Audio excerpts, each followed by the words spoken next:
Атамбаев президент болып тұрғанда мен 2000 жылы қабыл алынған Торғат Жалалабад Өзбекстан темір жолы бойынша мезанды көтеріп келіп айттым. Құдай деген шекесін алмаған. Ушул жол құрылыш заманы сағат үш келді дейді. Егер ушул жолды құрып қойсаң, сен түрктерге Ататүрк қандай болса, қырғыздарға да осындай адам болып қаласы деп, құрам деп әрекет қылды.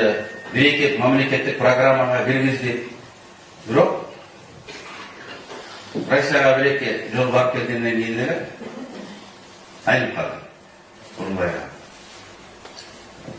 Садыр Жапаровтардың ушул темір жолды құрам деп атат. Мен бір жолы жолықтым, ушул темір жол жөнінде сөйлештім.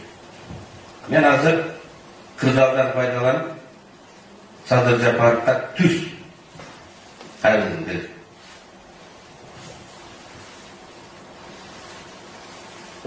Алдыға чоң бейік мақсаттарды қойыш керек.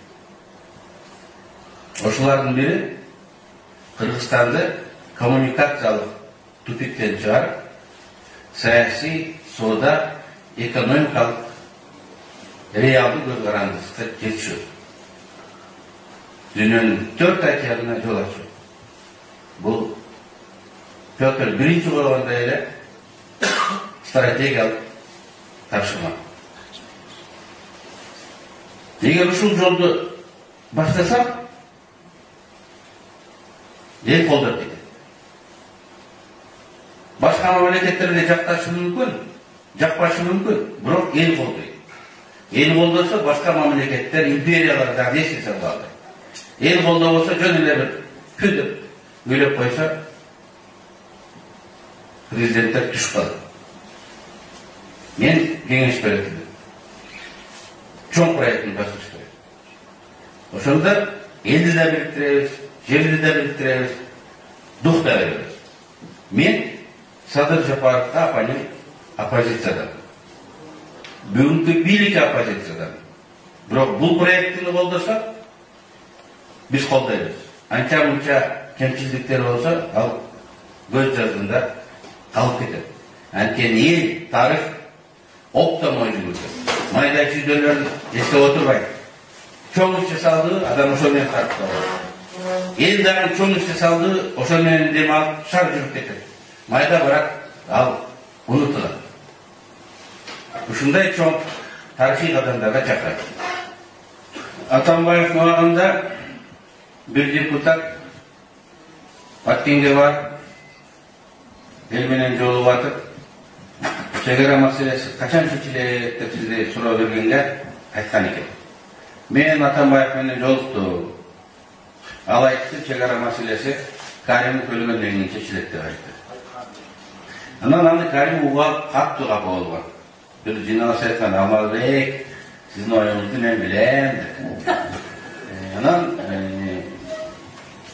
мен айтайын деген көрдүңүз, бир ойлонулбаган сөз ушундай жолугушуда. Эл аралык мамилелерге залатасын тийгизип көп жылдар тосолуп жасады да Өзбекстан менен Кыргызстандын мамилесин. Сиз айткан суроону мен балып кетип, азыр себептерин билем, ким мында канчалык күнөөсү бар экенин билем, ким туура эмес кылганын билем. Бирок ошону биз ачык эл алдына алып чыгып бири-бирибизди айыптасак, чегаранын нар жактагылар дагы кол чаап отурушат да. Албетте туура эмес кылышты. Биздин жетекчи жагымсыздык кетиришти. Алдана алса болот эле.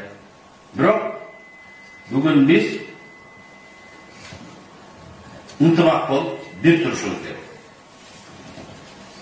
Ал иш жасайм деген адамды сындап айта берсек, оппонент эмес, душман, экинчи тарап пайдаланып кетет. Мен ойлойм, чегара маселесин бүгүн биз ачык талкуулабашыбыз керек. Кээ бир маселе, могул маселедечи. Мен ойлойм, бүгүнкү бийликтен талап кылып турушубуз керек. Тез аранын ичинде чечилет. Мисалы Баткенде Лейлек, Баткен тарап iki ülkenin ortasında uydun dilinde var Özbekistan menен Tacikistandın ortasına girip ketkende alar çegara sodası menен yaşaşat. Özbekistan'dan alıp Tacikistan'a, Tacikistan'dan alıp Özbekistan'a ortada yaşaşatlar. Ondan bugün biz Tacikistan'ın konflikten keyin chegarani jap, masele çeşilmeyince soda satışını to'xtatamiz. Albatta, jергilikti ekonomika bu cho'ng so'q bo'ldi. To'ra emasmi? Bu chechim. Gevirler to'ra emasdi. Gevirler chidayapti. Biroq chechim aytib qoldi. Sadir Jafar kecha davom etdi.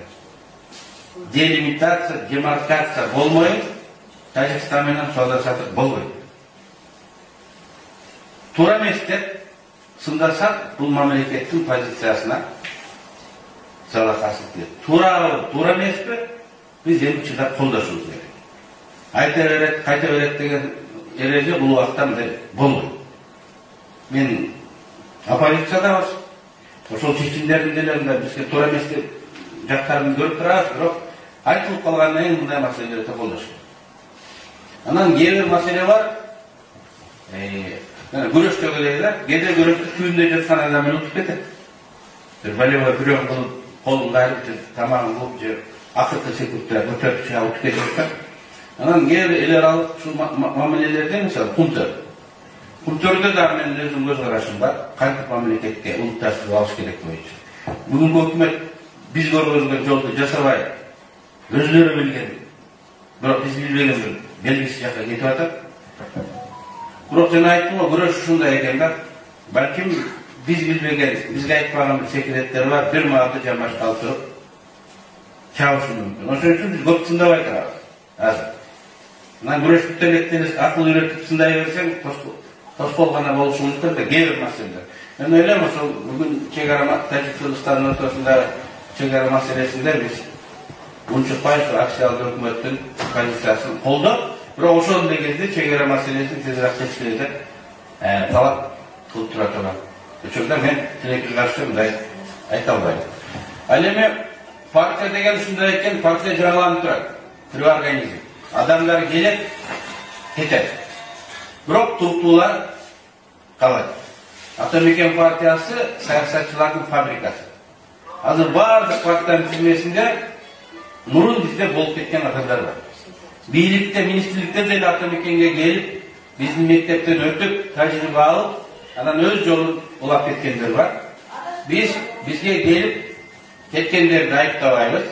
Кыргызда айтат, бир күн туз таткан жерине 1000 күн награда бол деп рахмат айтты. Ошондуктан алар биз менен 1 жыл жүрдүбү, 2 жыл жүрдүбү биз аларга ыраазы. Болгону жана бизden мурун Айбек айтып өттү. Алар да бизге ыраазы болсун.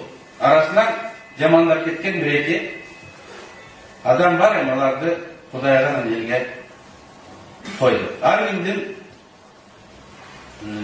себеби бар кандай. Бирөө бийлик жаксыртап кетет, үзгүнөлөбөйбүз. Бирөө байлык жаксыртап кетет, үзгүнөлөбөйбүз. Эч ким өмүр бою оппозиция жүргөнгөн милдеттүү эмес. Аны адам өзү аныкташ керек. Анан биз менен өмүр бою жолу жүр деп айта албайбыз.